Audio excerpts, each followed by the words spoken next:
Hello and welcome back. It's been a week since the last video I did, and it's also been a week since we had a last patch. Last night, patch 1.0.3 dropped for the Arena Commander, and yeah, they're starting to ramp up the frequency of these patches, building up to 1.1, which is great, because 1.1 is the patch that we're all waiting to see. The currency system is the big thing for me.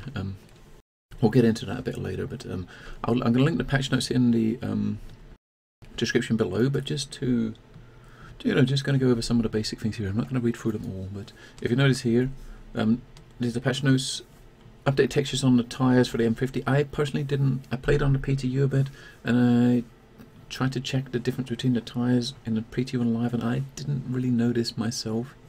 Maybe it's because I don't run the game on very high. Various Gladius audio added. I'm not sure if they mean Gladius audio for the ship in the hangar or because it's not flyable yet, but the only sounds are obviously the ones where you get in and out of the ship, and I'm sure they were there before. I didn't notice that different either. They added a new ballistic weapon, as you see there, Gallants and Tactical Tarantula 870 Mark III. Now, I played this in the PTU. In the PTU, this PTU for this patch was the first one they've actually done this on. What they've said they're going to do is, when they're adding new items to the Voyager Direct store, when they have the PTU build for that specific, that includes that specific item, that item will be free. So on the PTU this week, you could go into the PTU Voyager Direct store and purchase those Gallants and Tarantulas for free. I purchased 4. I did some Swarm. I did some dogfighting with a couple of them under the wing of my Super Hornet, and let's just say they do a crazy amount of damage. The only problem I see with them at the moment is they only come with like 60 ammo each. Yeah, and I think there's one refresh. Oh, it comes with 30 ammo, but it's a display bug and it's supposed to be 60 as far as I understand it, and obviously there's so it should really get, hopefully it will have a bit more ammo. In Swarm, let's just say those 30 ammo, with it being a ballistic weapon, they were gone within 2 rounds. But 3 hits, if I got 3 direct hits on one of the Vandal with that gun, it died. The damage is kind of crazy. User interface tweaks, if you notice there, we got they're adding a power throttle to the power management UI to reduce the signature easy. That's something I need. Reducing my ship signature is something that I really need to work on. It currently doesn't work yet, so maybe that's something that's going to be implemented for 1.1 potentially. Time will tell. If we scroll down here, as far as the balancing and tweaks, this is what most of these minor patches are. Most of them are ship and weapon balancing tweaks. And you can see this one. I mean, the ship tweaks here. What they've actually did is that they've taken the sucker punches off from the wings, under the wings of the Avenger, and put some 007 repeaters in there instead. Because the sucker punches, obviously, they don't do any specific damage. They're more like a weapon to disable shields, things like that. So with just the Tiger Strike in the nose of the Avenger, let's just say its firepower is pretty limited. As far as the other component tweaks, the weapon tweaks there. None of those really affect me personally, because when I normally fly around in the Arena Commander, I just use my Super Hornet as stock. So a lot of these weapons, obviously, they're not on the Super Hornet, so I've not really noticed. But I have seen a lot of very unhappy people on the forums complaining about the Omnisky nerf. Now the Omnisky's were MG-based weapon that let's just say they are the weapon to go for, have been the weapon to go for lately if you want to do the most damage. And the recharge rate being reduced is definitely a nerf to that, and that is definitely cool. As you see there, the Tiger Strike also, the ammo box has been adjusted to hold 800 rounds, which is more than what it was. I expect a similar to happen to the new ballistic weapon. The new ballistic weapon up there, the Tarantula, which we mentioned before, because that only comes displaying 30, but there is twice the amount of that. But as you see there, most of it, there's also a big change here was with the shield scaling, as you see with the components.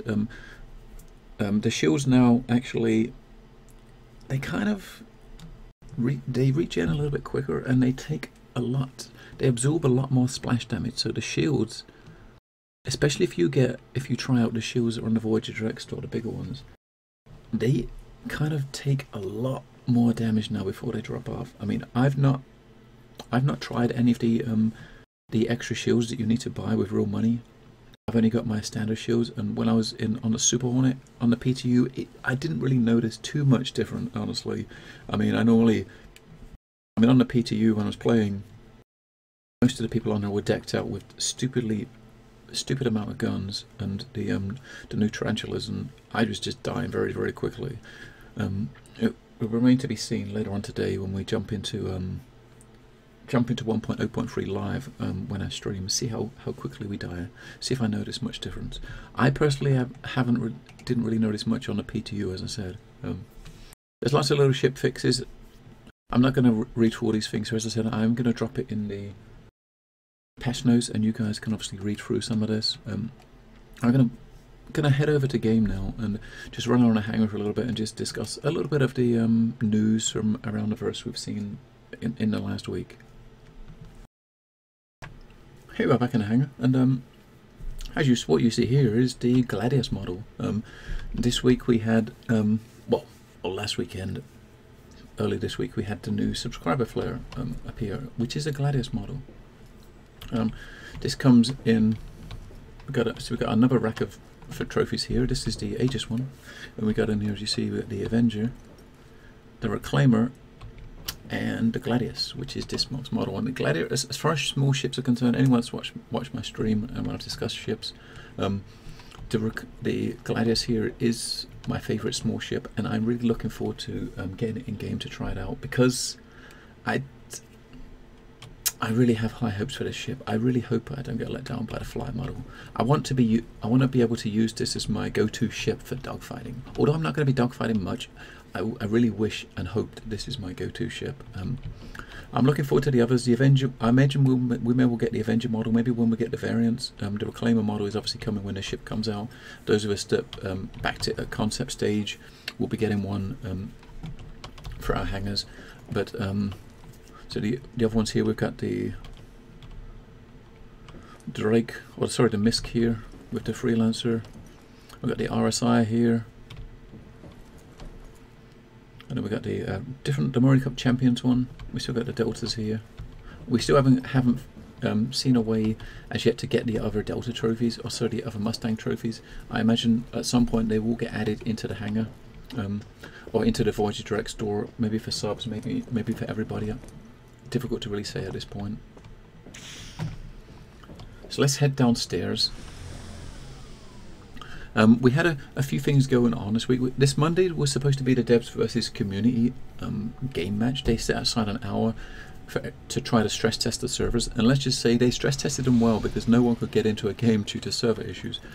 That's been rescheduled for next Monday, a little bit earlier time. So Monday the 23rd of February at 1 PM PST, which is 9 PM GMT, like my local time. Mondays and Fridays are 2 days where I always stream Star Citizen. So Monday at 9 o'clock my time, I would have been streaming Star Citizen anyway. So we will jump in and we will try to get some of those games happening on Monday. The other news we've seen from various sources around the week, from around the verse, reverse to verse, etc. The FPS Battle Arena has been confirmed to be playable at PAX. PAX East is 6th to 8th of March, and they're going to have the Battle Arena on systems for visitors of PAX East to play and test out with devs. The Battle Arena mode is definitely not one I'm specifically looking forward to, because I mean, Battle Arena, I mean, it's going to be like a 0G FPS testing ground, which is pretty cool. But if it's an open Battle Arena, I mean, they can't have much in the way of obstacles in the Battle Arena because it's 0G. It's going to be really a I can't see it being anything other than a deathmatch mode. But they also did tout out last week. They did kind of hint that there's going to be a second map, which is one of the space station map. I assume or hope this is going to be the one that we saw at PAX Australia, and that one is definitely kind of looks to me like it's going to call for more strategic gameplay. You know, obviously with it not being just an open sphere that looks like it comes straight out of an Ender's Game. But at the very least, PAX AC, we will be able to see the FPS module in action. We also had confirmation this week that both the Constellation and all variants and the Freelancer and variants are getting redesigns or reworks, and the reworks are both in white boxing. The Freelancer is basically getting the internals and externals redesigned, trying to make sure that the interior and exterior match. Not quite, I mean, I've got the mists in my hangar here down there, and I honestly didn't really think that the interiors and exteriors didn't match. The more interesting one is the Constellations. We had the Constellation variants come in last August, which is when I picked up this Phoenix, which I sincerely love. But there are a lot of little glitches on it that we don't have yet, which I'm hoping this rework is going to fix all those things. But what they said on Around the Verse was that they want to make sure that the Constellation is the iconic ship that they always pictured. I mean, now we've had a lot of other ships since this original design, because the Constellation was basically one of the first motor cruise ship we could pledge for and tout for way back when it started. I mean, I backed into mine late 2012. We've had a lot of other ships come since then, which kind of dwarf this and make the Constellation not look as special.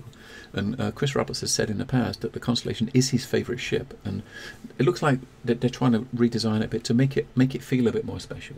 And as well as doing that, they're kind of going to be cleaning up the variants and fixing things. What they're starting on is the turrets, reworking the turrets so they work, and you know they're where they should be. Because like this Phoenix, for instance. And if you look at the ship brochures, etc., it's supposed to have two turrets, like one on top and one on bottom. But as anyone knows, instead of having a turret at the bottom here, you've got this little cargo container, which is the little container, unscannable container. So they're reworking the turrets, and so we should get the bottom turret in here. I mean, obviously Ben Lesnick did a Q&A about the back early September, somewhere around then, with questions about the variants, and he confirmed back then that the Phoenix should definitely have the top and the bottom turret, but it wasn't actually ready for the design at the time. So this is actually obviously going to be part of the rework, I hope, and obviously fixing some of the other little bugs. If you know, because there are other little things that don't really work. Maybe it means we'll get in the bar here, we'll get the actual models for the bottles in. I mean, we do have the bottles from the actual tank upstairs, you know, the subscriber flare item, which was the drinks cabinet, which had bottles in there, so we could put similar bottles there. I'm hoping it also means that you'll be able to go into the captain's bathroom, maybe the hot tub will have water in it, and these terrible texture glitches at the back will be sorted out. I mean, I'm very happy with this ship. I love this ship. This is still one of my favourite ships. It's a ship I'm going to spend pretty much most of my time in. So I'm really happy. You know, I know it's taken them like 6 months before they get back to working on the Connies again, but I'm really happy that they're coming back here and they're actually trying to upgrade it and give it a bit more of a boost. They also said on Around the Verse that the social module is going to get 3 to 4 ships that you can go into and browse goods in when it drops, the first iteration drops. You're not going to be able to purchase items, but you're better take a look at everything that they have there. You're going to have like a couple of NPCs wandering around that you can actually see, like in the bar.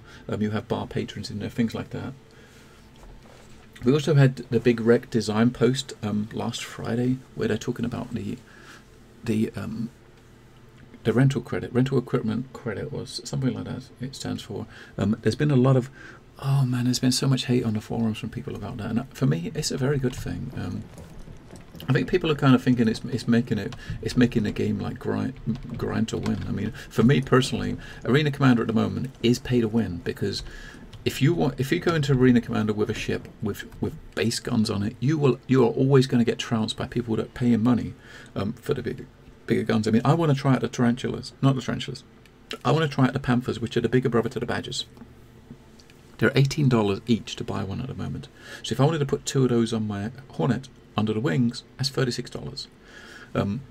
The ability to be able to earn the credits in game to buy those in game in the Arena Command module to test them is great, and I look forward to that very much. They're also letting people actually use use those credits to rent ships for a week, things like that. So you can rent ships, rent guns for a week to try them out before you buy. And to me, that is a very, very good thing. Should be coming along with 1.1 when 1.1 drops. I'm talking of 1.1. There was something said on Reverse to Verse, which was that version 1.1 is going to include the rec system, the new tutorial mode, and it's going to set the stage for the next two modules, which is FPS and social module. And I think that was something that Ben Lesnick said on Reverse to Verse. Now, speculating here for a second, we've kind of had hints before in the last few weeks that the social module, both the social module and the FPS module, should be in our hands before the end of March. We know that the FPS is going to be playable at PAX East, which is 6th to 8th of March. So which makes you think that it should be very close to ready. And I think we had, last week around the verse where they jumped between studios when they was talking to the Austin studio. The guy that was talking for the Austin studio did make a mention about the social module, and he specifically commented in a video that we would have about having it before the end of March. And the fact they let that go out and be aired because it wasn't live makes me think maybe that is correct info. But they always plan to have them both out between March and April. But what I'm getting at, in a long-winded way, is that if FPS module and social module is due before the end of March, then based on what Ben said yesterday on Reverse to Verse, seeing as 1.1 is coming before those, 1.1 has to be around the corner. They've got to be getting close to having it finished now, because it's coming towards the end of February now. There's only a month left, so sometime in the next month we will get 1.1. We should definitely get 1.1, and then shortly after that we will get those other modules, hopefully. I'm very much looking forward to the FPS, much more than the dogfighting, because I'm not a huge fan of dogfighting, as you guys all know. Anyone that watches my Twitch stream knows I'm not a fan of dogfighting. Other than that, the only other real big news we got going on here is this week is the new concept sale. The Orion concept sale starts today. It's going to be basically the first mining ship. It's going to be starting today, and the sale is going to run through to Monday the 2nd of March, and it's going to be $325, or if you're inside the EU, plus whatever your VAT equivalent is. So for me personally, if I was to pick up that ship, I got 20% VAT, so $325 will turn into about $390, just under $390. I'm not looking for. I wasn't going to be picking up an Orion anyway, because I don't have any real interest. I'm really interested in the mechanics of mining. We're going to get a design document for mining going up today as well with the ship, which is going to give us an overview, I would imagine, of how the mining works. They've said with all these different profession type ships that they're going to be very different type of mechanics than what we're used to in order to do the mining. It's not going to be as simple as hitting a button and mining. You're going to have to work at it. And this design boat is going to give us a good guide to that. And I'm going to use, we can use that information just to see how the other ships like the Reclaimer and the Salvage, things like that are going to work. Maybe it'll win me over and I might want to get one. We haven't seen any stats or images of it yet, so later on today we will definitely see that. And also they confirmed that when this post goes up today, there's going to be another minigame on the website. When we had the Carrack concept ship come out, there was a minigame on the website to do, and if you got to the end of that minigame, you got a forum title, which was Cartographer, I believe. So we have another one, they're going up today. So when the Orion ships for sale, there's going to be another minigame to play, which may well give you, I guess it may well give you another title. So yeah, I'm going to end this here and just knock this video quickly and get it rendered before I start my stream today. There is one thing I just wanted to mention quickly before I head out, and to do that I need to head back over to the browser. Just quickly, these two pictures here, two images here, the latest two images we've had from Sandy's Facebook, which were Cutlass interior. I mean, the first one on the left is you see the gun racks there. I can look at that picture and I can picture it being the back of a Cutlass Black. The one on the right was the newest one that she posted, and when I look at that picture, that looks way too big. I mean, I know the Cutlass is going through being reworked, but as far as I understood it originally, it was just the exterior, you know, the interiors were getting reworked. The ship, the stats, etc. weren't changing. It wasn't getting any bigger. But looking at that picture on the right, it definitely looks like it's bigger. I mean, that looks a lot bigger than the inside of a Cutlass Black. It might just be perspective. I don't know. I honestly don't know. And what do you guys think? Do you think that this picture here makes it look like the Cutlass has had its specs changed and it's actually a bit bigger now? Because it definitely looks a bit wider. I mean, lengthwise, that definitely could be a black, but it looks like it's a bit wider. Or maybe it's just because they've totally emptied out the interior and just got these struts up and this big cargo bit in the middle. I'm looking forward to seeing these even more, along with the reworks of the freelancers and the Connies. But yeah, take care, everybody. I'm gonna head out. I'll be streaming some Star Citizen later today. So if you're watching this on Friday and YouTube tells you that I'm streaming, I am probably streaming this game. So you can feel free to come over, click the annotation on the video to come over and watch me on stream and ask any questions if you have any questions. If not, feel free to comment, like, subscribe, and I will see you in the next video.